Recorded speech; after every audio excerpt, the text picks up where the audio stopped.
ও তুই ভাবতে গেলে কুল পাবি না, ও তুই ভাবতে গেলে কুল পাবি না, ভাবনাই শুধু হবে সার। পর লুটে তার চরণ তলে যে করবে এই ভব পার, পর লুটে তার চরণ তলে যে করবে এই ভব পার। জয় গুরু সকলকে। 2009 কি 10 সাল, আমার হাজব্যান্ড তখন কোনো রকম কাজের সঙ্গে যুক্ত নেই, ঘরে বসা বিভিন্ন রকম কাজের সন্ধান করছে চারিদিকে। আমি টিউশনি করি দুবেলা, প্রচুর বাচ্চা পড়াই। এইরকম একটা সময় একটা দিন আমরা ঠিক করেছি সমস্ত গুরু বোনেরা মিলে প্রায় 12 জন দেওঘর যাব। আমি রাত 10টা বাজে, তখনও পর্যন্ত দেখছি আমার কাছে মাত্র 290 টাকা আছে। খুব মনটা খারাপ যে ঠাকুর এই 290 টাকায় কী করে যাব?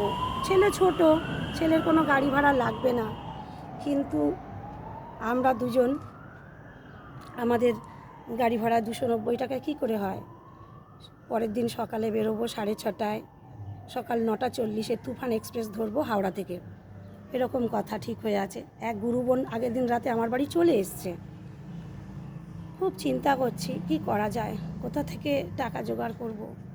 10টা 10 বাজে, বাড়ির বাইরে থেকে, রাস্তা থেকে আমার নাম ধরে একজন ডাকছে, একজন বয়স্ক একটি মা।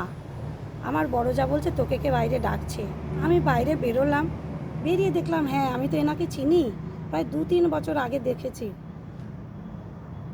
উনি আমার হাতে দিয়ে বলছেন, কিছু টাকা মুঠো করে নিয়ে বলছেন, দিদিমণি কিছু মনে করো না, টাকাটা দিতে অনেক দেরি হয়ে গেল। আমার পরম দয়াল, তার কত দয়া দেখুন, তিনি কত অন্তর্যামী, কখন কার কি দরকার তিনি সব সেই সময় পূরণ করে দেন তিনি। প্রায় 2-3 বছর আগে আমি ওই মাটির নাতনিকে পড়াতাম, প্রায় 1 বছর আমি বিনা পয়সায় পড়িয়েছি।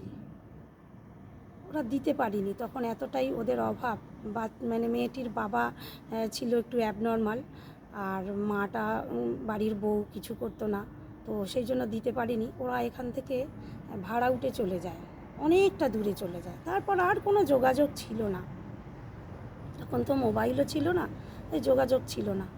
তা আমার তাতে কোনো কষ্ট হয়নি, কিন্তু এতদিন পর এভাবে টাকাটা যে ফেরত পাবো এবং টাকাটা আমার এভাবে যে কাজে লাগবে আমি কল্পনাও করতে পারিনি। তাই পরম দয়াল, তাকে পেতে গেলে না লাগে শুধু একটু ভক্তি আর 100% বিশ্বাস।